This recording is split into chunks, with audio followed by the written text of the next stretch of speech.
Hello champions, कैसे हैं सब लोग। आई होप सब बढ़िया होंगे, स्वस्थ होंगे। तो डेफिनेटली जैसा कि सभी को पता है कि एयरफोर्स का नोटिफिकेशन है वो जारी हो चुका है और फॉर्म फिलअप होना शुरू हो रहे हैं।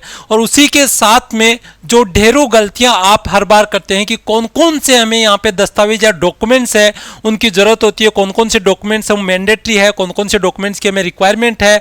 उसके साथ ही और भी बहुत सारी डॉक्यूमेंट्स को लेके आपके फिजिकल हाइट लेंथ वगैरह को लेके उसमें बहुत सारे आपके डाउट्स होते हैं। तो वहाँ पे हम लेके आ रहे हैं यहाँ पे आपको 1 बाय 1 कंप्लीट इन्फॉर्मेशन। अगर मैं बात करूँ यहाँ पे तो हम यहाँ पे लगभग ये 7 से 8 पॉइंट वो डिस्कस करेंगे और उसमें मैं चाहूंगा कि लगभग आपका ये 5 से 7 मिनट का वीडियो होगा। लेकिन बेटा यहाँ पे ये वीडियो आपको एंड तक जरूर देखना है, क्योंकि हो सकता है 90% इंफॉर्मेशन है वो आपके पास में हो, लेकिन 10% अगर इंफॉर्मेशन को आपने मिस किया तो डेफिनेटली हो सकता है कि आपका फॉर्म है वो रिजेक्ट हो सके, हो सकता है कि आपका फॉर्म रिजेक्ट हो जाए। तो यहाँ पे उसी कड़ी में हम यहाँ पे लगभग ये 7-8 पॉइंट है जिसमें कि आपका रजिस्ट्रेशन ड्यूरेशन है वो कब तक होने वाला है, आपकी एज क्या होनी चाहिए, एजुकेशन क्वालिफिकेशन क्या होनी चाहिए, स्टैंडर्ड जो मेडिकल स्टैंडर्ड है वो क्या होनी चाहिए, आपकी हाइट कितनी होनी चाहिए, वेट कितना होना चाहिए, आपकी आईसाइट वगैरह कैसी होनी चाहिए। उसके साथ यहाँ पे जब अप्लाई करो आप ऑनलाइन तो यहाँ पे आपको कौन कौन से डॉक्यूमेंट्स रेडी रखने हैं। मैं यहाँ पे एक और वीडियो लेके आऊंगा जिसमें कि हम क्लियरली मेंशन करेंगे कि आपको एक एक स्टेप कैसे मतलब कि टिक मार्क करते हुए फिल करना है।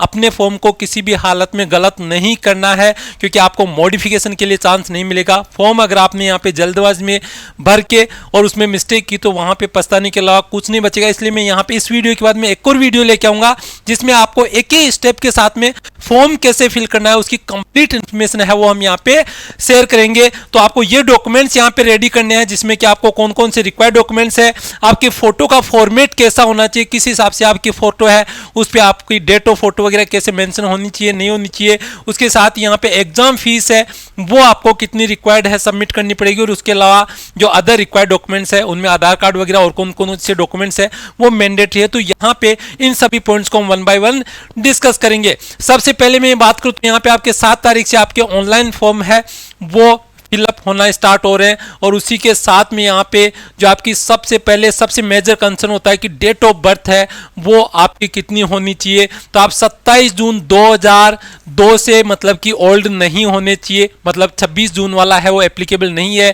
लेकिन 27 जून से लेके 27 दिसंबर 2005 तक के बच्चे हैं वो इंक्लूडेड है। दोनों 27 जून और 27 दिसंबर वो इंक्लूडेड है। यहाँ पे एक और पॉइंट दिया है कि आपका upper age limit age on date of enrolment should be 21 year, कि आपकी 21 ईयर से ज़्यादा आप ओल्ड नहीं होने चाहिए। उसके साथ यहाँ पे जो आपकी एजुकेशन क्वालिफिकेशन है उसमें आप 12th पास आउट होनी चाहिए। 2 सेगमेंट है, science subject and none other than science subject. Science subject में आपके मैथ्स और फिजिक्स होना चाहिए और मिनिमम 50% आपके होने चाहिए ओवरऑल एग्रीगेट। और उसके साथ ही मिनिमम आपके यहाँ पे इंग्लिश के अंदर है वो 50% मार्क्स होने चाहिए। यहाँ पे जो डिप्लोमाधारी है उनके लिए भी यहाँ पे डेफिनेटली वो फैसिलिटीज अवेलेबल है। उसके साथ ही अदर देन साइंस सेगमेंट में कोई भी 12th पास आउट है उसके यहाँ पे एग्रीगेट 50% होना चाहिए और उसके साथ यहाँ पे इंग्लिश में भी 50% है वो होना चाहिए। उसके साथ ही जो साइंस सेगमेंट वाले बच्चे हैं उनको अदर देन साइंस सेगमेंट में भी बैठने की फैसिलिटी मिलेगी। तो उस वजह से वो science and other than science दोनों फिल कर सकते हैं और एक ही सिटिंग में एक ही सीट पे आपको दोनों एग्जाम देने का मौका मिलेगा। यहाँ पे अगर मैं बात करूं कि आपको 10+2 के बाद में यहाँ पे जो कट ऑफ है 50, बहुत सारे कई बच्चों के मेरे पास आता है कि सर मेरे 49.5% मार्क्स है इंग्लिश के अंदर, क्या मैं एलिजिबल हूँ? नहीं, अगर आपका मिनिमम 50% है राउंड ऑफ कैलकुलेट नहीं होगा।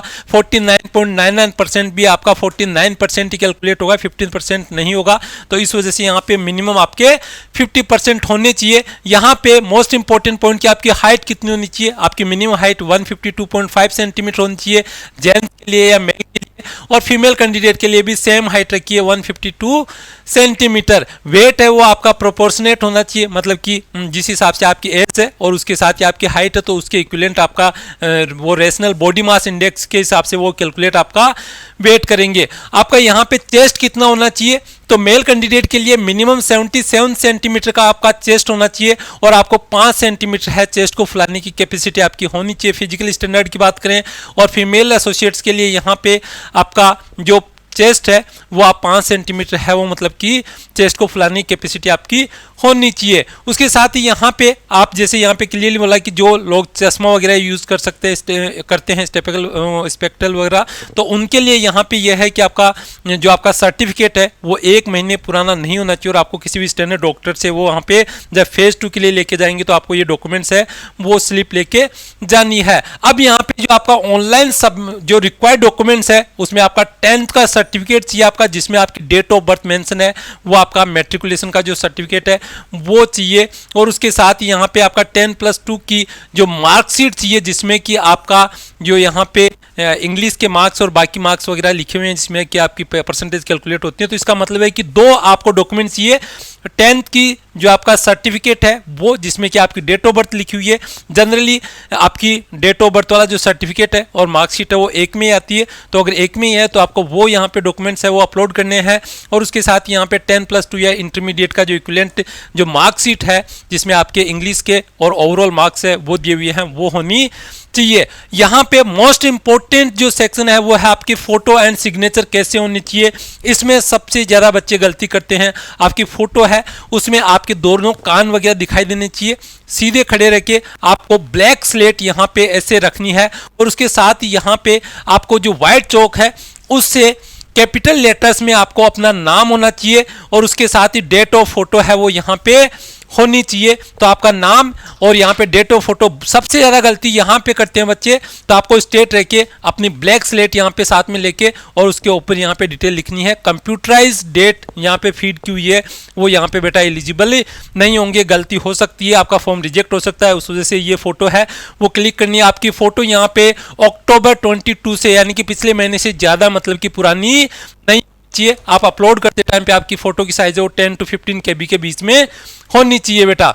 उसके साथ ही यहाँ पे जो थंब इंप्रेशन है लेफ्ट हैंड का, सबसे ज़्यादा गलतियां करते हैं बच्चे। ऑल्दो हम यहाँ पे कंप्लीट वीडियो लेके आएंगे कि कैसे आपको फॉर्म फिलअप करना है, लेकिन यहाँ पे आपका लेफ्ट हैंड का जो थंब है उसकी साइज़ है वो 10 to 50 KB होनी चाहिए, और उसके साथ यहाँ पे आपके सिग्नेचर की साइज़ है वो भी यहाँ पे 10 to 50 KB होनी चाहिए। जो बच्चे 18 से कम साल की उम्र के हैं उनके पेरेंट्स का भी मतलब कि है वो एक सर्टिफिकेशन है, वो सर्टिफिकेट जाएगा, उसमें उनके सिग्नेचर है, उनकी भी यहाँ पे जो साइज़ है वो आपकी डेफिनेटली है इसी रेंज में आनी चाहिए। उसके साथ में यहाँ पे एग्जामिनेशन फीस है 250 रुपये की आपकी एग्जाम फीस है जो आपको हर कैंडिडेट को यहाँ पे करनी है, और उसके साथ साथ यहाँ पे आपको एक जो अकाउंट रजिस्टर करने के लिए आपको एक ईमेल आईडी चाहिए होगी और आपको एक मोबाइल नंबर चाहिए होगा, जो कि यहाँ पे कंप्लीट प्रोसेस होने तक आपके पास में एक्टिव होने चाहिए। आपके आधार नंबर है वो रिक्वायर्ड होंगे। सिर्फ कुछ स्टेट है जैसे जम्मू कश्मीर, आसाम, मेघालय वगैरह छोड़ के बाकी सभी स्टेट्स के स्टूडेंट्स हैं उनको आधार कार्ड है, उनकी डिटेल है वो यहाँ पे मैंडेटरी है और यहाँ पे वो डिटेल आपको फिल करनी होगी। लेकिन एक चीज़ का विशेष ध्यान रखना, आपके आधार कार्ड में जो नाम वगैरह है वो और आपकी जो मैट्रिकुलेशन के सर्टिफिकेट है उनमें वो आपके नाम वगैरह है वो कॉमन होनी चाहिए, एग्जैक्ट होनी चाहिए, वरना वहाँ पे इश्यूज हो सकते हैं।